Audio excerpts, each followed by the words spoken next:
Well, it looks like we're on time. Most of us are being here at this time. We keep playing with these words. So it might be a good time to start as just a few other people arrive.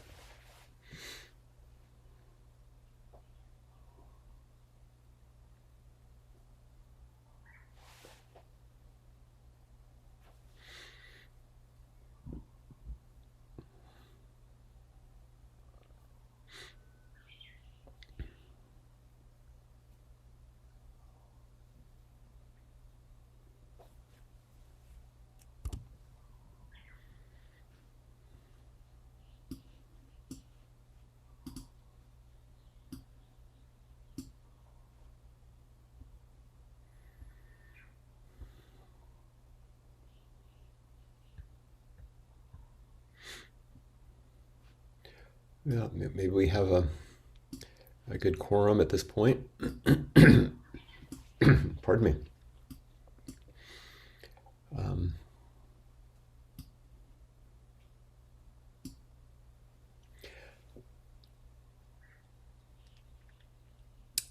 I was thinking, as I often do, and maybe thinking is not exactly the right word. I was responding with my body, um, hearing the classical chant that goes before a Dharma talk, at least the English version.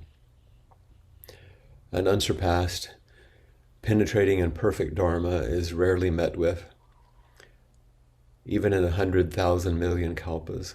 Having it to see and listen to remember and accept, I vow to taste the truth of the Tathagata's words.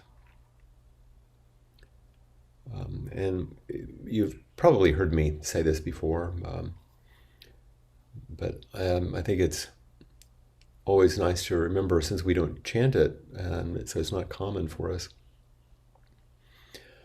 An unsurpassed, penetrating, and perfect Dharma is rarely met with. It's not about me or Peg or who's ever giving the Dharma talk. It's actually that to meet the Dharma is a rare thing. And having it to see and listen to remember and accept, I vow, so here's the key, I vow to taste, with our body, to touch and to experience the truth of these teachings. And this is probably really important with Dogen's teachings, since they are, in some ways, laid out for us in a way that is more an embodied encounter than it is an intellectual thesis in linear time.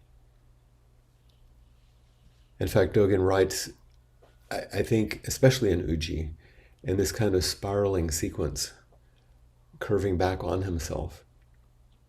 As you've heard Peg and I speak about time and being time, for the time being, there's a way in which it kind of flows in a spiral, up and down and back and forth, rather than laid out in a line. As Dogen makes his way, folding back on himself, and then releasing beyond himself, to offer us a fresh and unique perspective on being and time. And this is also what Peg and I are doing. I'm not sure that we thought about it so explicitly, but just naturally, through our being together, all of our time together in teaching, we're also spiraling through these teachings and folding back and enfolding each other, rather than giving you some sort of academic, straightforward, explanatory version of the text. But moving through the teachings as best we can, to open them and encounter them together, to practice with them, rather than trying to just understand them intellectually. Years later, I'm sure you have this experience with other intensives. Years later, maybe even like days or weeks later after this retreat, you're not going to remember the details of this text. That's not a failure. That's just how it goes. I won't remember. That's not actually a concern for me. My concern is that through your participation in the retreat and these teachings and with each other,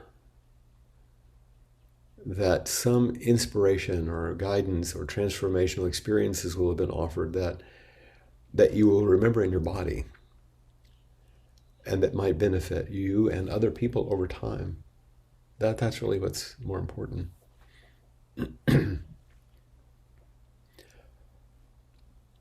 I found an interview with Shinshu Roberts, the author of the book, which is, I think we recommended to you,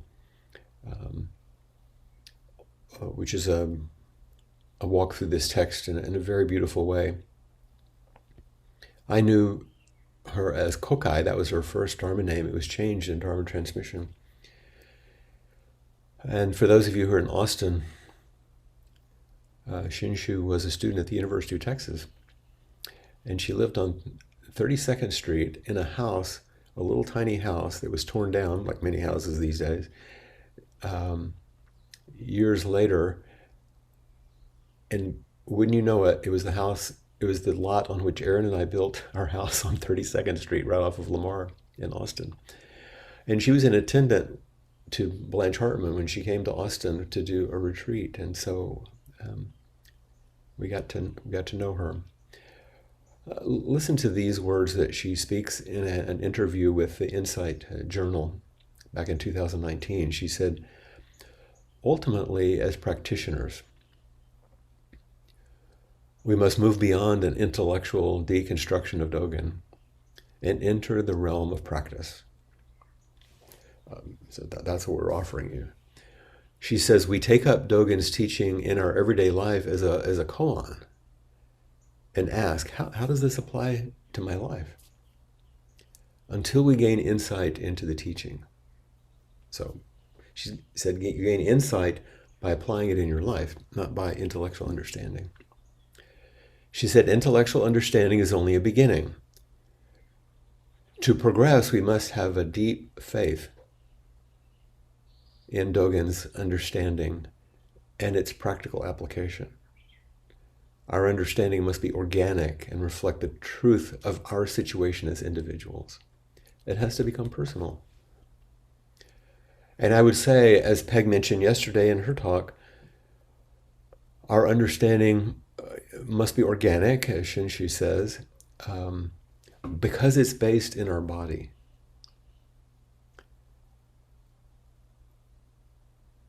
And it reflects the truth, as she says, reflects the truth of our situation. It must reflect our own truth of our situation as individuals, but also, as Peg mentioned, through our collective relationships. And this historical moment, when she spoke about these three realms of time, of the personal and collective and historical. Our practice rests in this fleshy, visceral foundation based in the body, as the body, expressed and practiced through our forms, which we embody. Certainly, if we were in the Zendo, we would be engaging these forms in a more robust and coordinated way together. If there is no heart, no body, only mind, then you are not practicing Zen. This is a very important point. If there is no heart in the matter, no body, no embodied practice, and only intellectual or philosophical understanding, you are not practicing Zen. I can't emphasize this enough.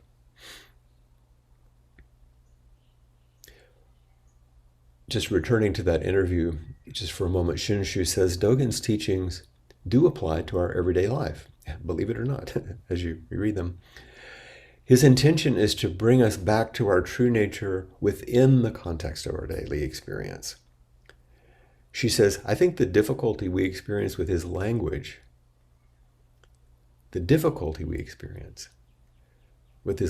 will bring us closer to his goal if we approach his teachings with faith, intelligence, and an open mind. There's that word faith again.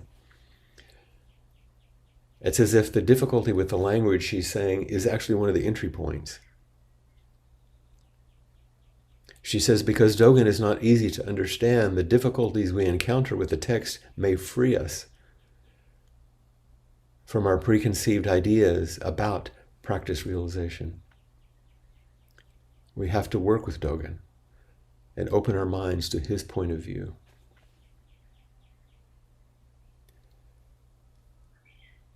And this point of view is when our minds open to things as it is, which Suzuki Roshi would say. Not some new and improved spiritualized version of our limited personal point of view. It's interesting how we take our spiritual practice and through a self-improvement project want to go from our sort of messed up view or suffering view to like a spiritual view, a Buddhist view. That's not our practice. It's to open ourselves to this time, being. And we learn an open, flexible viewing or orientation without being attached to a particular view. We don't go from like the everyday suffering view to now the free spiritual view. We open to a flexible way of approaching and meeting and enacting life rather than attaining some new particular view.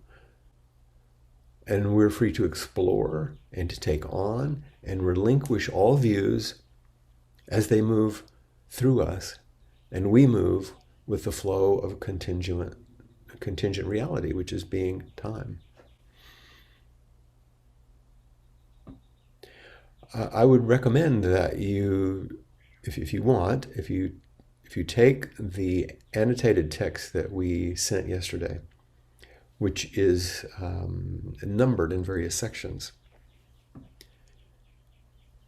and you don't have to, but if you want to take a look at it, sometimes it's useful. I'm referenced some of the first section in my first Dharma talk, and so did Peg. And I wanted to return in this spiraling, folding back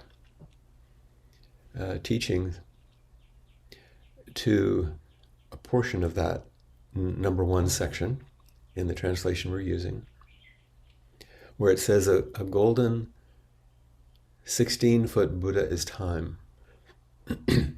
Because it is time, there is the radiant illumination of time. Study as the 12 hours of the present. 3 heads and 8 arms is time. Because it is time, it is not separate from the 12 hours of the present. And remember that 12 hours is the whole day, as Peg mentioned. A golden 16-foot Buddha is time. Because it is time, there is the radiant illumination of time. Our path, our practice is not separate from this moment with each other. The moment we come online and see each other's faces. And this moment reveals and illuminates the path. This is the understanding that self is time, says Dogen. So we practice, like this 16-foot Buddha, we practice standing upright in our lives with beginner's mind, which we spoke about a moment ago, taking a dignified posture, but full of humility. You can do this. You can stand up with great dignity, but with humility. Humility isn't a collapse, and a dignity isn't arrogance. Like a 16-foot Buddha, not knowing maybe much of anything, but also not holding back. Not knowing, but not holding back. A golden 16-foot Buddha is time, and because it is time, there is the radiant illumination of time. Everything is radiantly illuminated at all times. Everything is radiantly illuminated at all times. But so often we're unsatisfied. We keep ourselves busy so we're not bored. I don't know, why do we feel this need to fill each moment with activity? Maybe you don't do this. This is one of my painful practice edges, to be honest. So I have to ask myself, what am I afraid of? I want to ask a more penetrating question than like, oh, why do I do it? Like, no, what am I afraid of? Why is time so terrifying? Or is it being that is my big fear? And time is the way I endeavor to manipulate the fear by managing time. Ask yourself these questions. And in number 2, the second section, Dogen says, even though you do not measure the hours of the day as long or short, far or near, you still call it 12 hours. Because the signs of time's coming and going are obvious. People do not doubt it. Although they don't doubt it, they do not understand it. Or when sentient beings doubt what they do not understand, their doubt is not firmly fixed. Because of that, their past doubts do not necessarily coincide with the present doubt. Yet doubt itself is nothing but time.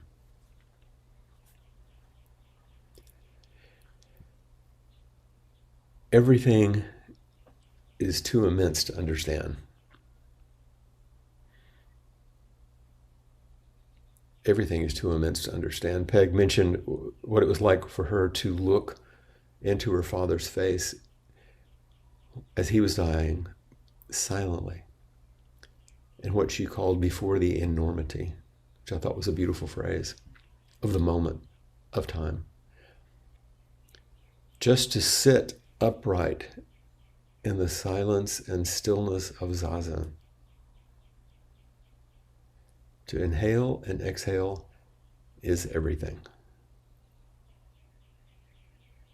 This is the enormity, the immensity, simply embodied. Just to inhale and exhale. What's here is everywhere. What isn't here is nowhere. In some ways, the deep secret of Zazen is entering the embodied reality of time being here now. You inhale and feel yourself in the fullness of time. Exhale and release. Inhale and come closer to your breath in this moment. And by doing so, by doing this simple act of sitting upright in stillness and with some dignity and silence, and inhaling and exhaling, by doing so, you become a student of the way. This is how you actually become a student, of the willingness to engage this simple and profound fullness of practice. By following the schedule, by surrendering to the containment of retreat, we come face to face with the immensity and the enormity and our unwillingness to meet being time. To sit, to breathe in, to breathe out, intimate with this simple but really powerful rhythm of life without too much in the way as we sit. This is the way we study the circle of the way, which I spoke about on Monday.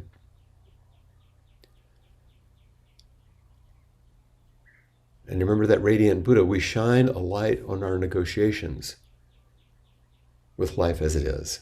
And we try to negotiate with reality, with time, with presence, with being, with separation and individuation, all of which, if we can just negotiate it with it the right way, we secretly hope is going to quell this background fear that arises as we live in time. But instead, this negotiation just seeds new blossoms, new weeds of anxiety again and again and again, as we attempt to control and negotiate rather than release, inhaling and exhaling. Whether or not we're open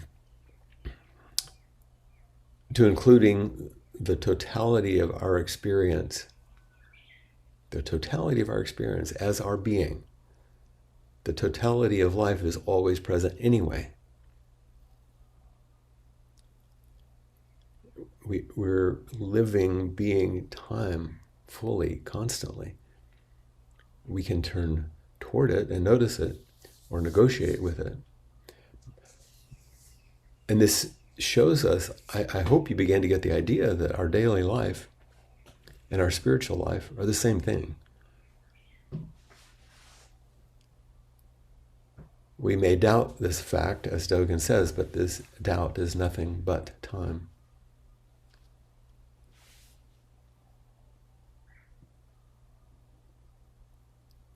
And he said, because the signs of time's coming and going are obvious, just look at your face on the screen, you think, oh my gosh. Although the signs of time's coming and going are obvious, people do not doubt it. Although they do not doubt it, they don't understand it. What happened? How did I get sort of ruined by time? Or when sentient beings doubt what they do not understand, their doubt is not firmly fixed. Because of that, their past doubt does not necessarily coincide with present doubt. Yet doubt itself is nothing but time.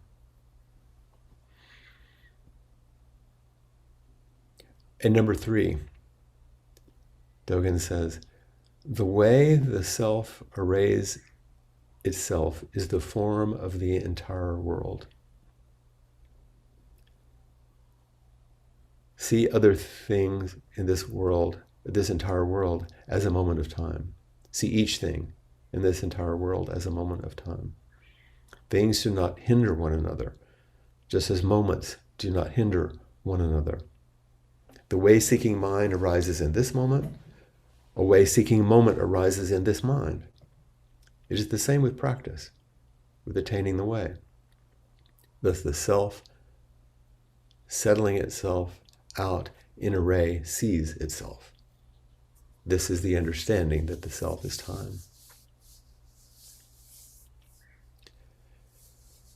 We have these fragments of time which we think define time and our lives, the past, present, and future.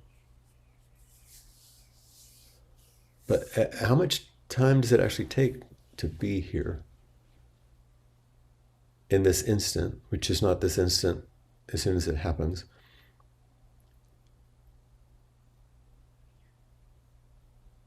The way the self arrays itself is the form of the entire world. Everything is happening now. It's all here. And our practice is not some comparative game of enlightenment versus the failure of enlightenment. That's how so many people set up. But this is Dogen's, this is practice enlightenment. This is awakening, which is none other than, in the Genjo Koan, if you translate it, Dogen called this actualizing the fundamental point. our practice is the actualization of enlightenment or realization. Through our practice, we're actualizing and embodying realization or awakening. Awakening is what we practice. And as Dogen said, if we're already enlightened, then why do we need to practice? But your sincere practice, when I see you showing up in front of me on the screen, and each face, it's so wonderful to see you. And when we're sitting, I see you sitting in your situation there, or bowing with the bell and getting ready to walk. Your sincere practice expresses this quality of the actualization of realization. That's what's coming through. You're demonstrating that you're actualizing realization. Now, you may not feel that you realize anything, but you can actualize awakening. Because remember, it's embodied. It's in your heart. Don't worry if you don't feel that you realize anything, but you can actualize awakening. And your sincere practice is the expression of these qualities of the actualization, the embodiment, the lived reality of realization. And that line, the self setting itself out in array sees itself. One of the ways that I see this happening is this self-reflective and wakeful setting the self out can be thought of as the way that we live ethically, following the precepts. It's the way we set ourselves out in our life. To actualize realization. So the precepts are how you actually live. It was interesting because as I was typing out some notes, what I wrote was, to actualize realization so the precepts are how you love.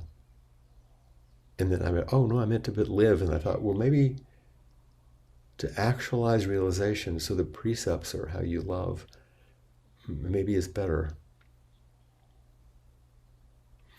For example, if we don't refrain from stealing when we've realized that we are these independent operators who just need to learn to respect the property of other people. No, as we deeply realize and actualize interdependence and wholeness, actualizing non-separation, we naturally don't steal from ourselves. Likewise, with harming, you wouldn't harm yourself. So why would you harm another, which is no other than yourself? I look after myself by looking after you. There's no other, no directionality, no time other than being. We don't practice our forms to reach some special state of samadhi. That's how people often line it up. We practice and actualize through our samadhi to express the shape of our lives with wisdom and compassion, to truly set the self out in array so we can understand this self in time. Even when you're awash in shame, for example, your beauty, the radiance, the 16-foot golden Buddha, untouched. Being yourself is being a Buddha. And being a Buddha can only happen for the time being. The ancient Buddha isn't coming back, the old one. But that's okay because we're all here. You can see them on the screen. And we're doing decent practice. And we're doing good work when we can hold these tensions and pressures that I'm talking about lightly, skillfully, at least for the time being. Everything is flowing. Everything is none other than the contingent flow of being, of time. But it's not flowing towards something. It's not going somewhere. It's the somewhere now. And if you look at number 4, Dogen begins to speak about this. Know that in this way there are myriads of forms and hundreds of grasses throughout the entire earth. And yet each grass and each form itself is the entire earth. The study of this is the beginning of practice. I love that. The study of this is the beginning of practice. When you are at this place, there's just one grass. There's just one form. There's understanding of form and no understanding of form. There's understanding of grass and no understanding of grass.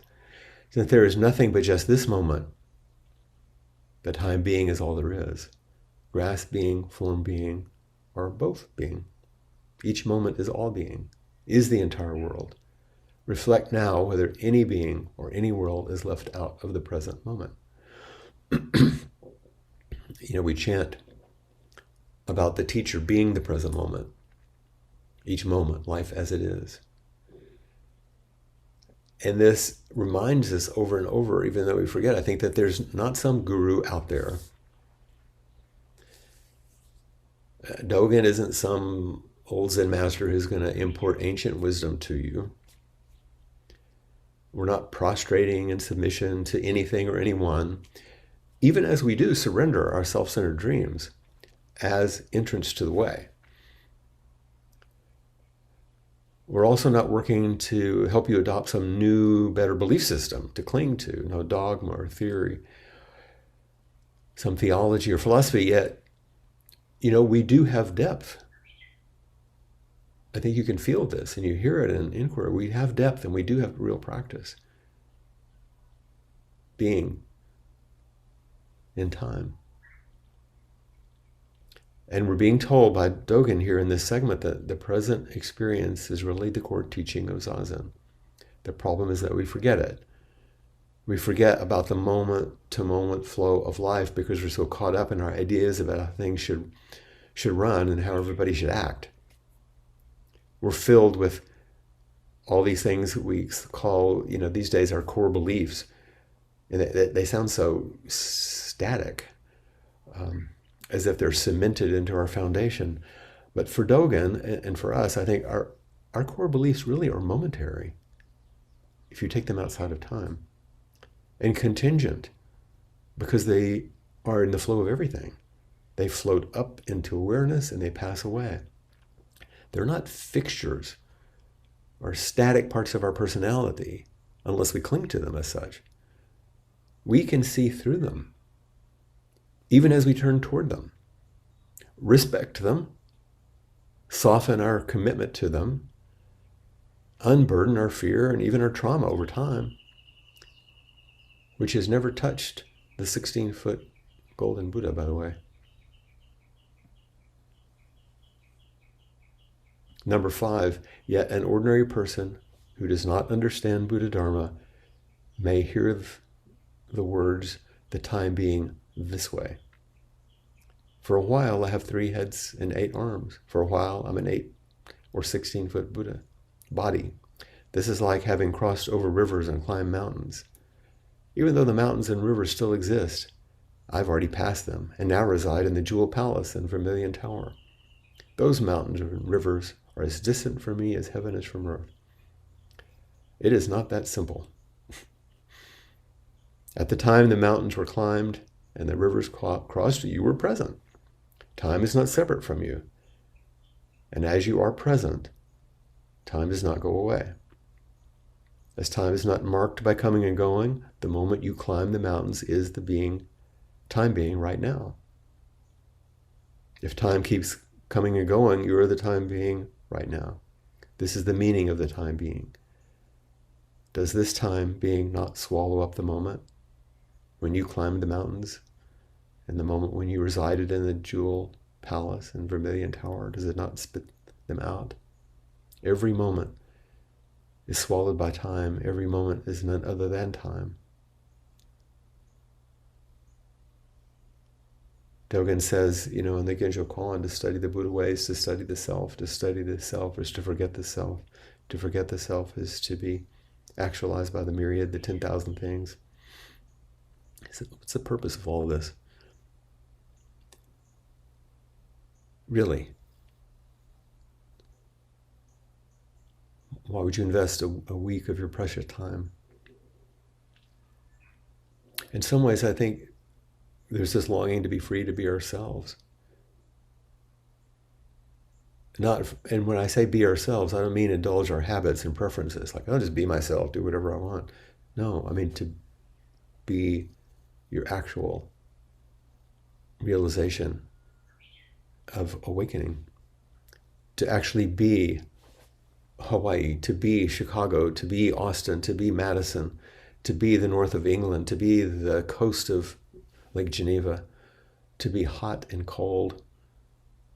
Not some little persona holding a small static position against the enormity of reality, being time.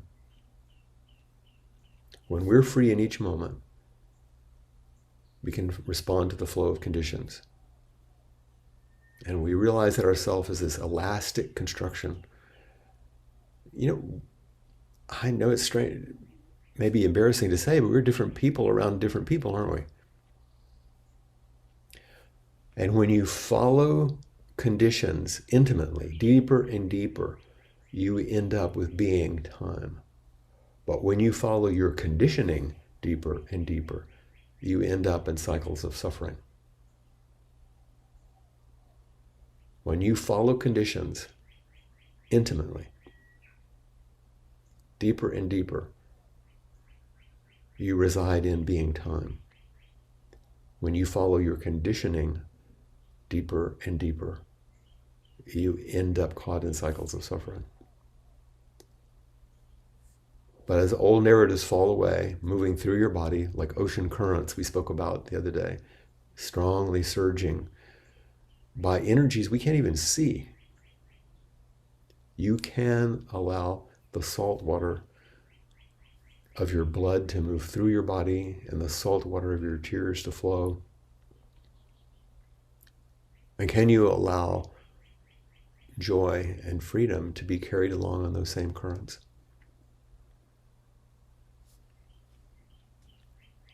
I think it's possible.